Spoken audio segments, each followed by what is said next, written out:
भाजपा प्रत्याशी प्रेमचंद अग्रवाल ने मंगलवार को चुनाव के लिए नामांकन कर दिया। इस दौरान उनके साथ सीमित संख्या में कार्यकर्ता नामांकन को पहुंचे। पूर्व मुख्यमंत्री व हरिद्वार सीट से सांसद डॉक्टर रमेश पोखरियाल निशंक भी अग्रवाल के साथ पहुंचे। नामांकन के बाद मीडिया कर्मियों से बातचीत में प्रत्याशी प्रेमचंद ने कहा कि उनकी और क्षेत्र की मतदाताओं की नजर कमल के फूल पर है, लिहाजा प्रतिद्वंदी उनके लिए कोई मायने नहीं रखते।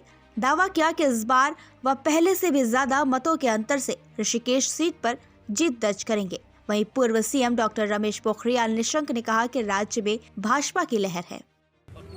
देखिए, सबसे पहले तो मैं अपने प्रदेश नेतृत्व का और राष्ट्रीय नेतृत्व का, माननीय सांसद जी का बहुत धन्यवाद कर रहा हूँ कि चौथी बार मुझे ऋषिकेश विधानसभा से अपना प्रत्याशी घोषित किया है। और निश्चित रूप से हमारे पार्टी के कार्यकर्ताओं के बल पे पूरे 5 साल जो मैंने विकास कार्य किए हैं, मेरी प्रदेश की सरकार ने जो काम किए हैं, और माननीय मोदी जी के नेतृत्व में जिस प्रकार से इस उत्तराखंड के अंदर विशेषकर मेरे विधानसभा क्षेत्र में अभूतपूर्व काम हुए हुए हैं। यहाँ से कर्णप्रयाग रेलवे लाइन है, यहाँ से चारधाम मार्ग की बात हो, 158 करोड़ से गंगा जी को पवित्र करने की बात हो, और जिस प्रकार से माननीय मोदी जी ने कोरोना के दौरान एक एक व्यक्ति की चिंता की है, हमारे क्षेत्र में चिंता की है, और बार बार बीच बीच में माननीय सांसद जी का आशीर्वाद इन तमाम योजनाओं में रहा है। तो मैं कह सकता हूं कि हम चौथी बार बहुत बड़े अंतर से इस सीट को हम जीतने वाले हैं। कांग्रेस देखिए, पार्टी का उनका अपने अंदरूनी मामला है, जिसको वो टिकट दें, और हमारे कार्यकर्ता तो 5 साल काम करने वाले हैं। जिस प्रकार से मैंने कहा ना, सड़कों को लेके, बिजली को लेके, पानी को लेके, बाघ सुरक्षा को लेके, बाढ़ सुरक्षा को लेके, और कोई भी विभाग हो, चाहे ग्राम्य विकास विभाग हो, चाहे केंद्र की योजनाओं, केंद्र सहायतित योजनाओं की सड़कों की बात हो, एमडीडी की बात हो, या जिस प्रकार से संजय झील की बात हो, हमारे बीच में श्रीदेव सुमन विश्वविद्यालय का कैंपस खोलने की बात हो, और विस्थापित को राजस्व ग्राम घोषित करने की बात हो, यानी कि अनेकों काम जो इस बार हुए हैं 5 साल में। मैं समझता हूँ, मुझे याद है 2012 से 17 में विधायक था, लेकिन प्रदेश में कांग्रेसी सरकार थी, हमारे साथ सौतेला व्यवहार किया गया, काम नहीं हुए।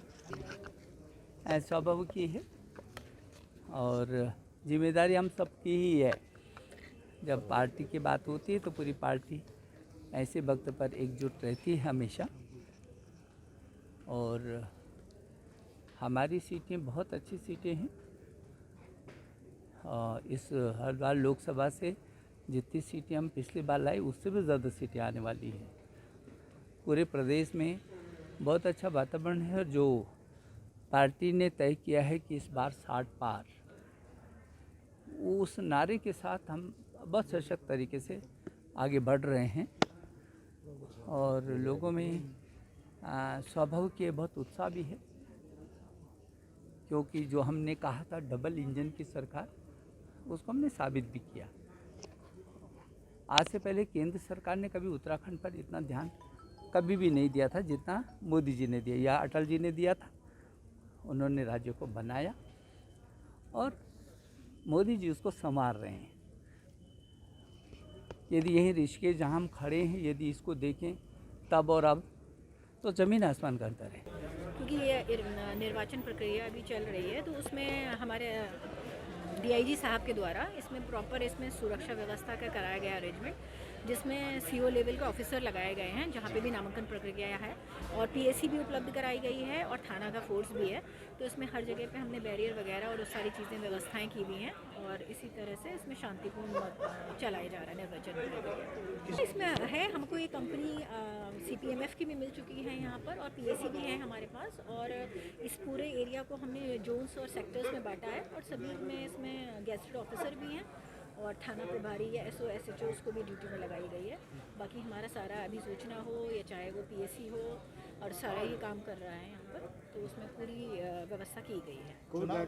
चुनाव आयोग और कोविड प्रोटोकॉल, पुलिस अपनी तरफ से पूरा प्रयास कर रही है इसमें, और इन सबको लोगों को निर्देशित किया गया है कि जो भी कोविड गाइडलाइंस आ रही हैं उसके अनुसार ही कार्य किया जाएगा, और जहाँ से भी है, क्योंकि अब 144 भी लगी हुई है, तो उसके अंतर्गत कार्रवाई होगी। और बीच में यहाँ पे डिफेसमेंट ऑफ प्रॉपर्टी पे और कोविड पे बिना मास्क के सोशल डिस्टेंसिंग, इन पे भी हमने काफ़ी चालान किए हैं।